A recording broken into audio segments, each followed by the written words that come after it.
Hello बच्चों, class 8th के बच्चों, मैं आप लोगों को क्वेश्चन नंबर 2 का 4th करा रही हूँ। एक्सपोनेंट वाला सवाल है, तो ये क्वेश्चन आपको दिया गया है, इसको यूजुअल फॉर्म में कन्वर्ट करना है। ठीक है, तो सबसे पहले ना आप लोगों को ना पॉइंट हटानी पड़ेगी। तो 1 और ये 1 2 3 1 2 3 फिर 1 फिर अपन में कितना आएगा 1 1 के नीचे पॉइंट के बाद कितने नंबर है 1 2 3 4, तो 4 नंबर है। इसका मतलब ये कितनी है 10⁴ है। ठीक है, एक में 4 जीरो लगाने पड़ेंगे ना, तो 4 जीरो का मतलब कितना होता है 10 के पावर मैंने 4 लिख दिया। ठीक है, और मल्टीप्लाई में यहाँ कितनी है, यहाँ है 10⁹। ओके बच्चों, बात समझ में आ गया नहीं आ गया?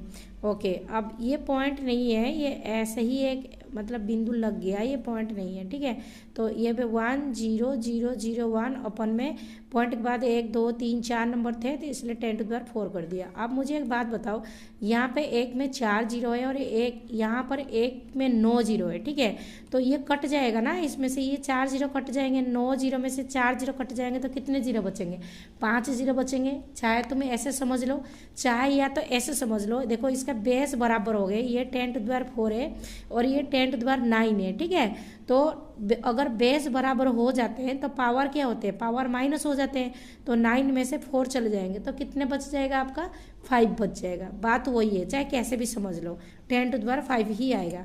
तो यहाँ से मैं ये नंबर लिख देती हूँ 1 0 0 0 1, मल्टीप्लाई में कितना आ जाएगा मेरा 10⁵। 9 में से 4 चल जाएंगे 5। आई होप आप लोगों को समझ में आ गया होगा कि 5 मैंने कहाँ से लाया। बच्चों चाहे ऐसे समझ लो, यहाँ एक में 9 जीरो है और यहाँ 4 जीरो है, तो ये कटेगा, ये 4 जीरो कट जाएगा, यहाँ पे 5 जीरो बच जाएंगे, तो 10⁵ हो जाएगा।